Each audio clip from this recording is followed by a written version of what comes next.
பஞ்சாபில் தாக்குதலுக்கு உள்ளான கபடி வீராங்கனைகள் பாதுகாப்பாக டெல்லி தமிழ்நாடு இல்லம் வந்தடைந்தனர்.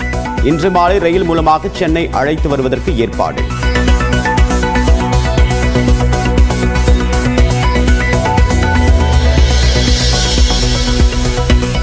பஞ்சாபில் தமிழக வீராங்கனைகள் தாக்கப்பட்ட விவகாரத்தை வெளிக்கொண்டு வந்த நியூஸ் 18 தமிழ்நாடு விளையாட்டு மேம்பாட்டு ஆணைய உறுப்பினர் செயலர் கவனத்திற்கு கொண்டு சென்ற நிலையில் முடிவுக்கு வந்த பிரச்சனை.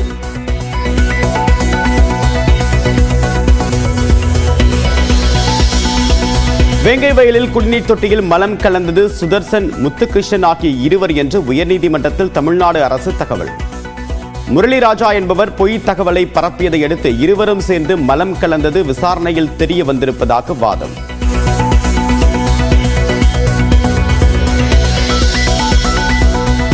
வேங்கை வயல் விவகாரத்தில் ஒத்துக்கவே கூடாது, அடித்து கேட்டாலும் சொல்லக்கூடாது என்று செல்போனில் சுதர்சனிடம் கூறும் தாய் சுலோச்சனா.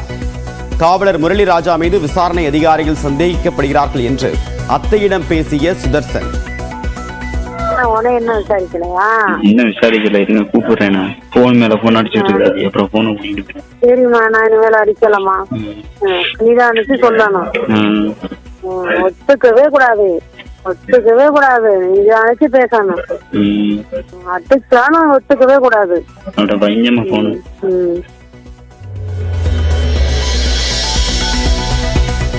வேங்கை வயல் வழக்கு விசாரணையை சிபிஐக்கு மாற்ற விடுதலை சிறுத்தைகள் மற்றும் மார்க்சிஸ்ட் கம்யூனிஸ்ட் கட்சிகள் வலியுறுத்தல்.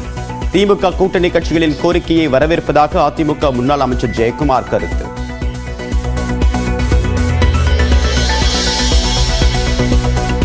கட்சி தொடங்கியதும் அடுத்த முதல்வர் என்று அனாதையாக பிதற்றிக் கொண்டிருக்கிறார்கள். பெயரை சொல்லி அடையாளம் காட்ட விரும்பவில்லை என்று நாம் தமிழர் கட்சியினர் 2000 பேர் திமுகவில் இணைந்த நிகழ்ச்சியில் முதலமைச்சர் மு.க. ஸ்டாலின் பேச்சு. நாங்கள் தான் அடுத்த ஆட்சி, நாங்கள் தான் அடுத்த முதல்வர் என்று அநாத நிலையை சுற்றி கொண்டிருக்கிறவர்களெல்லாம் இன்றைக்கு அதை பிதற்றிக் கொண்டிருக்கிறார்கள்.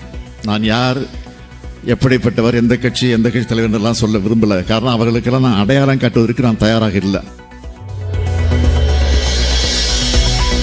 நாம் தமிழர் கட்சியினர் திமுகவில் இணைவதால் பலவீனமடைய மாட்டோம்.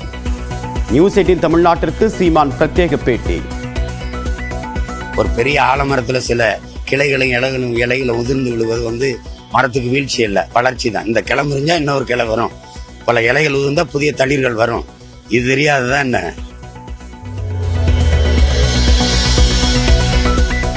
திருப்பூர் புத்தக கண்காட்சியில் கரு பழனியப்பன் பேச்சுக்கு கண்டனம் தெரிவித்த RSS மாவட்ட தலைவர் மீது தாக்குதல்.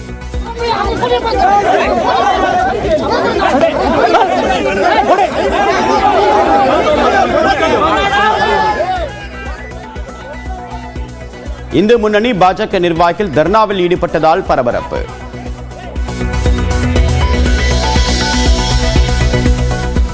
தமிழக வெற்றிக் கழகத்தில் முதற்கட்டமாக 19 மாவட்டங்களில் நிர்வாகிகள் நியமனம்.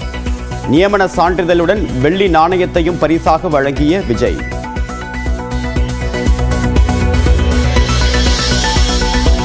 திமுக கூட்டணி கட்சிகள் புறக்கணித்த நிலையில் குடியரசு தின தேநீர் விருந்தில் பங்கேற்க தமிழக வெற்றிக் கழகத்திற்கு ஆளுநர் RN ரவி அழைப்பு. விஜய் பங்கேற்றால் தமிழக வெற்றிக் கழகத்திற்கு கேடு ஏற்படும் என்று மதிமுக MP துரை வைகோ கருத்து.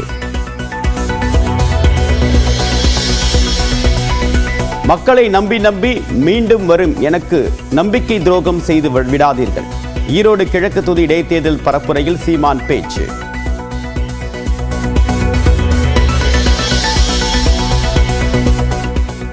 நாம் பகுத்தறிவு உள்ளவர்களுக்கு பதில் சொல்பவர்கள், பைத்தியம் பிடித்தவர்களுக்கு அல்ல. சீமானை மறைமுகமாக விமர்சித்த திராவிட கழக தலைவர் கி. வீரமணி.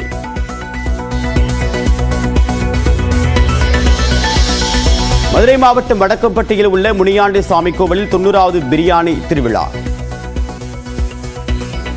20 அண்டாக்களில் ஆவி பறக்க தயாரான பிரியாணி பிரசாதமாக வழங்கப்பட்டது.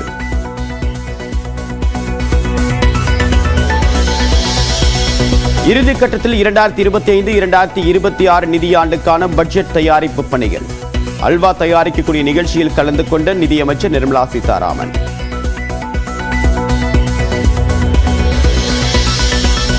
டெல்லி முன்னாள் முதலமைச்சர் அரவிந்த் கெஜ்ரிவாலை கொலை செய்ய சதி நடப்பதாக இந்நாள் முதலமைச்சர் அதிஷி குற்றச்சாட்டு.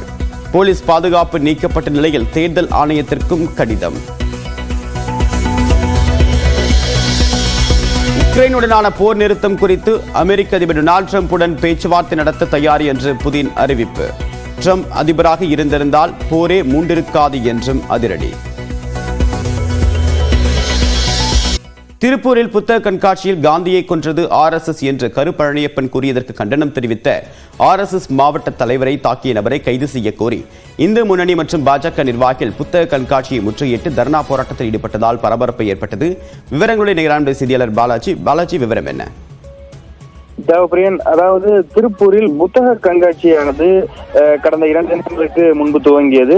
2வது நாளான நேற்று சிறப்பு விருந்தினராக வருகை தந்திருந்த கருப்பழனியப்பன் அங்கிருந்த பொதுமக்களிடையே உரையாற்றினார். அவர் உரையாற்றுகையில் மகாத்மா காந்தியை RSS கொன்ற பிறகு காந்தி நாடு என அறிவிக்க வேண்டும் என பெரியார் கூறியதாக தெரிவித்தார். RSS கட்சியை RSS அமைப்பினை குறிப்பிட்டு கருப்பழனியப்பன் பேசியதை அங்கிருந்த RSS மாவட்ட தலைவர் மோகன சுந்தரம் என்பவர் கண்டித்து நிகழ்ச்சி ஏற்பாட்டாளர்களிடம் பேசிக் கொண்டிருந்தார். மேலும் வாக்குவாதத்திலும் அவர் தொடர்ந்து ஈடுபட்ட நிலையில் நிகழ்ச்சி ஏற்பாட்டாளர்கள் மற்றும் அங்கிருந்த நபர்களுடன் அவருக்கு கைகலப்பு ஏற்பட்டது. இதில் மோகன சுந்தரத்தை அங்கிருந்த நபர்கள் தாக்கியுள்ளனர். இதனைத் தொடர்ந்து தகவல் அறிந்து அந்த பகுதிக்கு இந்து முன்னணியின் மாநில தலைவர் காடேஸ்வரா சுப்பிரமணியம், பாஜக மாவட்ட தலைவர் செந்தில்வேல் என 300க்கும் மேற்பட்டோர் அங்கு திரண்டு உடனடியாக போராட்டத்தில் ஈடுபட்டனர். இதனால் போலீசாருக்கும் போராட்டக்காரர்களுக்கும் இடையே லேசான தள்ளுமுள்ளும் ஏற்பட்டது. தொடர்ந்து 3 மணி நேரத்திற்கு மேலாக தர்ணா போராட்டத்தில் இரவு தொடர்ந்து அங்கிருந்தனர்.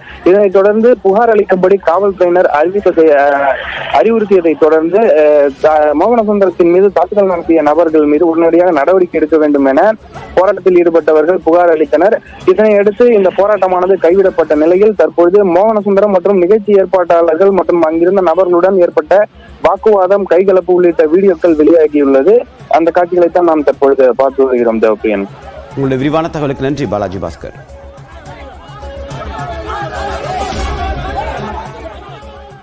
புதுக்கோட்டை மாவட்டம் வெங்கைவயல் கிராமத்தில் குடிநீர் தொட்டியில் மலம் கலந்த வழக்கில் 2 ஆண்டுகளுக்கு பிறகு 3 பேருக்கு எதிராக CBCID குற்றப்பத்திரிகை தாக்கல் செய்யப்பட்டுள்ளது. இந்த வழக்கை CBI விசாரணைக்கு மாற்ற வேண்டும் என்று விடுதலை சிறுத்தைகள் கட்சி உள்ளிட்ட பல்வேறு கட்சிகள் வலியுறுத்தியுள்ளன.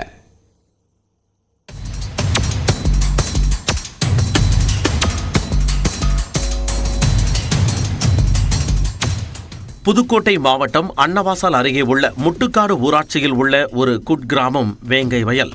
இங்கு பட்டியலின மக்கள் வசிக்கும் பகுதிக்கு குடிநீர் விநியோகிக்கும் மேல்நிலை நீர்த்தேக்க தொட்டியில் மனித மலம் கலக்கப்பட்ட சம்பவம் கடும் கொந்தளிப்பை ஏற்படுத்தியது. 2022ஆம் ஆண்டு டிசம்பர் மாதம் 26ஆம் தேதி கண்டறியப்பட்ட இந்த கொடூர செயல் குறித்து CBCID விசாரித்து வந்தது. 2023ஆம் ஆண்டு ஜனவரி மாதம் 16ஆம் தேதி விசாரணையை தொடங்கிய CBCID காவல்துறையினர் நேரடி சாட்சியங்களாக 300 பேரிடம் விசாரணை நடத்தியதுடன் 5 பேரிடம் குரல் பரிசோதனை, 31 பேரிடம் DNA பரிசோதனை என அறிவியல் பூர்வமாகவும் விசாரணையை முன்னெடுத்தனர். இந்நிலையில் வேங்கைவயல் சம்பவம் குறித்த வழக்கு நீண்ட நாட்களுக்கு பிறகு சென்னை உயர்நீதிமன்றத்தில் தலைமை நீதிபதி ஸ்ரீராம் மற்றும் நீதிபதி செந்தில்குமார் ராமமூர்த்தி அமர்வில் நேற்று விசாரணைக்கு வந்தது. அப்போது சம்பவம் நடந்து 2 ஆண்டுகளுக்கு மேலாகியும் இதுவரை குற்றப்பத்திரிகை தாக்கல் செய்யவில்லை என மனுதாரர்கள் தரப்பில் தெரிவிக்கப்பட்டது. இதை மறுத்த தமிழ்நாடு அரசின் கூடுதல் தலைமை வழக்கறிஞர் ரவீந்திரன் கடந்த 20ஆம் தேதியே புதுக்கோட்டை சிறப்பு நீதிமன்றத்தில் குற்றப்பத்திரிகை தாக்கல் செய்யப்பட்டு விட்டதாக கூறினார். வழக்கின் விசாரணை முடிவடைந்து முரடி ராஜா, சுதர்சன் மற்றும் முத்துகிருஷ்ணன் ஆகிய 3 பேருக்கு எதிராக குற்றப்பத்திரிகை தாக்கல் செய்யப்பட்டுள்ளதாக குறிப்பிட்டார். வேங்கைவயல், இறையூர் கிராமங்களை உள்ளடக்கிய முட்டுக்காடு ஊராட்சி தலைவராக உள்ள பத்மா முத்தையா குடிநீர் தொட்டி ஆபரேட்டராக இருந்த சண்முகத்தை பணி நீக்கம் செய்ததே சம்பவத்திற்கான மூல காரணம் என CBCID கூறியுள்ளது. குடிநீர் தொட்டி மீது ஏறிய சுதர்சன் மற்றும் முத்துகிருஷ்ணன் ஆகிய 2 இளைஞர்களும் மலம் கலந்ததாகவும் பத்மாவின் கணவரான முத்தையாவை பழிவாங்கும் நோக்கில் குடிநீரில் துர்நாற்றம் வீசுவதாக காவலர் முரளிராஜா தவறான தகவலை பரப்பியதாகவும் குற்றம் சாட்டப்பட்டுள்ளது. மேலும் அறிவியல் பூர்வமான ஆதாரங்களின் அடிப்படையில் குற்றம் சாட்டுவதாகவும் CBCID குறிப்பிட்டுள்ளது. குற்றம் சாட்டப்பட்டுள்ள முரளிராஜா மணல்மேல்குடி காவல் நிலையத்தில் காவலராக பணியாற்றி வந்த நிலையில் இந்த சம்பவத்திற்கு பிறகு ஆயுதப்படைக்கு மாற்றப்பட்டார். சம்பவத்தின் போது சுதர்சன் மற்றும் முத்துகிருஷ்ணன் ஆகிய இருவரும் கல்லூரி படிப்பை முடித்துவிட்டு வேலையின்றி இருந்ததாகவும் குடிநீர் ஆபரேட்டராக இருந்த சண்முகமும் குற்றம் சாட்டப்பட்டுள்ள 3 பேரும் நெருங்கிய நண்பர்கள் எனவும் தகவல் வெளியாகியுள்ளது.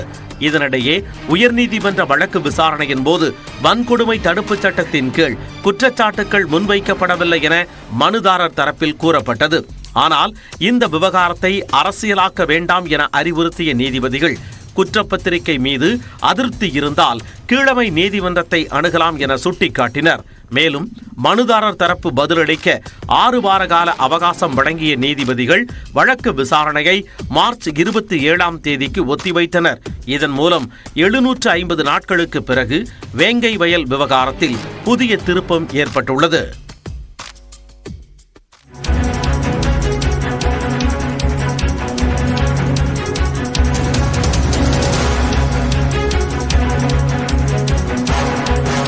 தமிழ்நாடு முதலமைச்சர் மு க ஸ்டாலின் நாளை அரிட்டாப்பட்டி செல்ல இருப்பதாக அண்மை தகவல் கிடைத்திருக்கிறது. விவரங்களை நீராண்டிய சிறப்பு செய்தியாளர் அபினேஷ் பின்னணி என்ன? பிரியன், மதுரை மாவட்டம் அரிட்டாப்பட்டி மற்றும் அதனை சுற்றியுள்ள பகுதிகளில் சுமார் 5000 ஏக்கர் பரப்பளவில் டங்ஸ்டன் சுரங்கம் அமைப்ப மத்திய அரசு ஏலம் விடுத்திருந்தது. இந்த நிலையில நேற்று முன்தினம் அந்த ஏலம் விடுத்ததை ரத்து செய்யப்பட்டு அந்த டங்ஸ்டன் சுரங்கம் அமைப்பிற்கான முடிவை திரும்ப பெற்றிருக்கக்கூடிய நிலையில டங்ஸ்டன் சுரங்கத்தை ஏலத்தை திரும்ப பெற்றதை தொடர்ந்து அந்த பகுதி மக்கள் மிகுந்த உற்சாகத்தோடு இருக்கிறாங்க. குறிப்பாக இந்த விவகாரத்துல முதலமைச்சர் மு க ஸ்டாலின் மிக திட்டவட்டமாக சட்டப்பேரவையில் குறிப்பிட்டிருந்தார்.